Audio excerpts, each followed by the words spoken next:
નમસ્કાર. ક્રાઇમની સ્ટોરીમાં આજે વાત કરવી છે ગુજરાત પોલીસે કે જે ગુજરાત પોલીસના કારણે ગુજરાત જે છે તે બદનામ થતા વખતો વખત બચી આવ્યું છે અને ગુજરાત પોલીસને બહાદુરી વિશે. ક્રાઇમની સ્ટોરી સાથે આપની સાથે હું છું પ્રદીપ. કહાની એટલા માટે ગુજરાત પોલીસની કરી કે ગુજરાત પોલીસે છેલ્લા 3 વર્ષથી દરિયાની અંદર આવતું એ તમામ ડ્રગ્સ ઝડપી પાડ્યું છે કે જેનો આંકની વાત કરીએ તો લગભગ 3000 કરોડ કરતાં પણ વધારે થઈ શકે. ગુજરાત પોલીસની એ સંયુક્ત કામગીરીના કારણે દરિયામાંથી જેટલી વખત ડ્રગ્સ આવ્યું છે એટલી વખત ગુજરાત પોલીસની ટીમે પકડી પાડ્યું છે. પરંતુ હવે આ નરાધમો જે છે જે ગુજરાતના યુવાધનને બરબાદ કરવા પાછળ પડી રહ્યા છે એ હવે હવામાંથી ડ્રગ્સ ગુજરાતની અંદર ઘુસાડવાનો પ્રયત્ન કરી રહ્યા છે. બિલકુલ હું વાત કરી રહ્યો છું એ હવામાંથી આવતા એ ડ્રગ્સની. હું એટલા માટે હવામાંથી આવતા ડ્રગ્સની અંદર કહું છું કેમ કે હવે જે ડ્રગ્સ આવી રહ્યું છે એ બહારના દેશોમાંથી કુરિયર મારફતે પ્લેનમાં અમદાવાદ આવે છે અને અમદાવાદમાંથી અલગ અલગ જગ્યાઓ ઉપર જાય છે. પરંતુ આ નરાધમોની આ કોશિશ પણ ગુજરાત પોલીસ નિષ્ફળ કરે છે. વર્ષ 2023ની અંદર અમદાવાદ ફોરેન પોસ્ટ ઓફિસ ખાતે અમદાવાદ સાયબર ક્રાઇમ કે જેને એક ઓપરેશન બહાર પાડ્યું કે એક બુકની અંદર ડ્રગ્સ આવતું હતું. એ બુકની અંદર ડ્રગ્સ એટલા માટે કે તમામ પેપર જે છે તે ડ્રગ્સના પલાળેલા હતા અને એ ડ્રગ્સની કિંમતો પણ કરોડોમાં હતી. ત્યારબાદ અમદાવાદ ગ્રામે એલસીબી અને એસઓજીની ટીમે પણ એક ડ્રગ રેકેટ પકડ્યું કે જેની કિંમત પણ કરોડોમાં હતી અને તમામની મોડસ ઓપરેન્ડીની જ્યારે વાત થઈ ત્યારે એક સરખું કનેક્શન આવ્યું. 1 વર્ષ સુધી અમદાવાદ ફોરેન પોસ્ટ ઓફિસ જે છે તે શાંત રહી. ત્યાં કોઈ પણ પ્રકારનું વિદેશી પાર્સલ આવ્યું તે કોઈ એક વ્યક્તિ દ્વારા મોકલેલું હોય અને તે વ્યક્તિનું એ પાર્સલ પોતાના પરિવારજનોને પહોંચતું હોય એ પ્રકારની માહિતી મળી. પરંતુ અમદાવાદ ક્રાઇમ બ્રાન્ચને આ વાત ગળા હેઠે ના ઉતરી અને અમદાવાદ ક્રાઇમ બ્રાન્ચની એક ટીમ ત્યાં કામ પર લાગી. ક્રાઇમ બ્રાન્ચના પીઆઈ જેત સિંધવ કે જેને એ વાત એટલા માટે હજમ ના થઈ કે જે મોડસ ઓપરેન્ડીથી ગુજરાતની અંદર ડ્રગ્સ ઘુસાડવાનું કાવતરું આ નરાધમો જે કરી રહ્યા હતા એટલા માટે એમને હજમ ના થઈ કેમ કે છેલ્લા 1 વર્ષથી એક પણ કુરિયર ના આવ્યું અને છેલ્લા 1 વર્ષની અંદર તમામ ડ્રગ એ દરિયા કિનારે પકડાનું. જેત સિંધવની ટીમે તપાસની શરૂઆત કરી. કસ્ટમ વિભાગના ઉચ્ચ અધિકારીઓ અને પોસ્ટ વિભાગના ઉચ્ચ અધિકારીઓનો સંપર્ક કર્યો. સંપર્ક કરતાની સાથે તેમને તપાસની શરૂઆત કરી અને તપાસના અંતે હાથ આવ્યો 1 કરોડ ને 12 લાખ રૂપિયાનો હાઇબ્રિડ ગાંજો. અમદાવાદ ક્રાઇમ બ્રાન્ચ, કસ્ટમ વિભાગ અને પોસ્ટ ઓફિસની સંયુક્ત કામગીરીને લઈને 840 કલાક સુધી એક ઓપરેશન ચાલ્યું. બિલકુલ તમે જે શબ્દ સાંભળ્યો સાચો છે. 840 કલાક એટલે 35 દિવસ સુધી એક ઓપરેશન ચાલ્યું અને 35 દિવસના અંતે એક ખૂબ જ મોટી સફળતા મળી કે જે સફળતાના કારણે ફરી એકવાર ગુજરાત પોલીસે ગુજરાતને બદનામ થતું રોકી બતાવ્યું. અમદાવાદ ક્રાઇમ બ્રાન્ચના પીઆઈ જેત સિંધવને બાતમી મળી હતી અને બાતમીના આધારે તેમને તપાસ કરી. 840 કલાકના ઓપરેશનની અંદર ફોરેન પોસ્ટ ઓફિસના ગોડાઉનની અંદર વિદેશથી આવેલા અસંખ્ય પાર્સલો પડ્યા હતા અને એ પાર્સલોમાંથી નક્કી કરવાનું હતું કે કયા પાર્સલની અંદર કોઈ શંકાસ્પદ વસ્તુ છે. શંકાસ્પદ વસ્તુ અંગે તપાસ જ્યારે કરવામાં આવી ત્યારે યુએસ, કેનેડા અને સાથે સાથે થાઇલેન્ડથી આવેલા પાર્સલો અલગ દેખાયા. આ તમામ પાર્સલને ફરી વખત સ્કેન કરવામાં આવ્યા. જ્યારે સ્કેન કરવામાં આવ્યા ત્યારે સ્કેનરની અંદર માત્ર ને માત્ર રમકડા હતા, ટેડી બિયર હતું, કપડાં હતા, ચોકલેટ હતી, લંચ બોક્સ હતા. આ પ્રકારની સાધન સામગ્રી માત્ર ને માત્ર એ સ્કેનરની અંદર જોવા મળી. હજુ પણ ક્રાઇમ બ્રાન્ચના અધિકારીઓને વાત ગળા હેઠે એટલા માટે નહોતી ઉતરતી કે એમની પાસે જે માહિતી હતી કે આ ફોરેન પોસ્ટ ઓફિસના ગોડાઉનની અંદર ગાંજો અથવા તો કોઈ અન્ય શંકાસ્પદ વસ્તુઓ છે.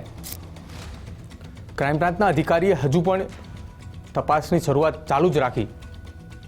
તપાસ આગળ વધતી ગઈ, દિવસો કપાતા ગયા અને છેલ્લો એ દિવસ આવ્યો 31 મે 2024 કે જે દિવસે ક્રાઇમ બ્રાન્ચ, કસ્ટમ વિભાગ અને પોસ્ટ ઓફિસનું સંયુક્ત ઓપરેશન સવારે 11 વાગે ચાલુ થયું અને રાત્રે 9 વાગ્યા સુધી આખું ઓપરેશન જે છે તે ચલાવવામાં આવ્યું.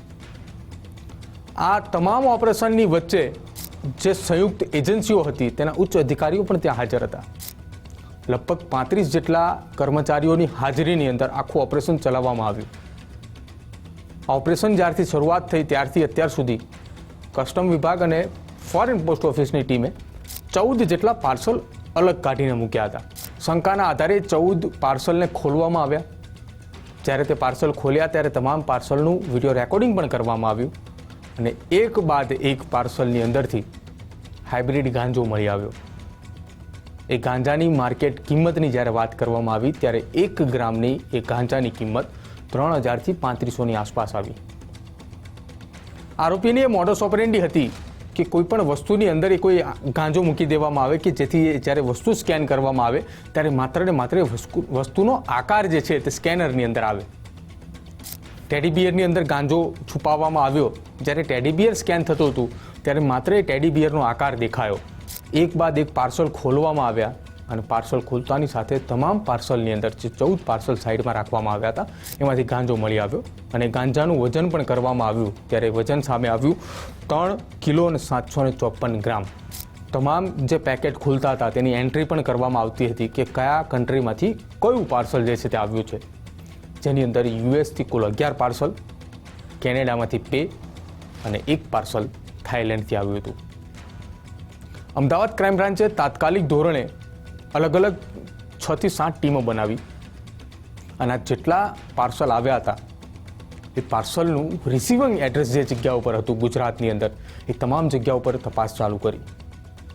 રિસીવિંગ એડ્રેસની અંદર જ્યારે વાત કરવામાં આવી ત્યારે અમદાવાદ, સુરત, ગાંધીનગર, તાપી અને એક શહેર પાલનપુર આ તમામ જગ્યાના એડ્રેસ હતા. જેમાં અમદાવાદ શહેરના 5 પાર્સલ હતા, સુરત શહેરના 3, પાલનપુરના 2, તાપીનું 1 વડોદરાનું અને સાથે સાથે 3 પાર્સલ ગાંધીનગરના હતા. નવાઈની વાત તો એ થઈ કે તમામ પાર્સલની ઉપર જે એડ્રેસ લખવામાં આવ્યા હતા તે એડ્રેસ ખોટા હતા અને તે એડ્રેસ પર જ્યારે તપાસ કરવામાં આવી ત્યારે મકાન વર્ષોથી બંધ પડેલા હતા.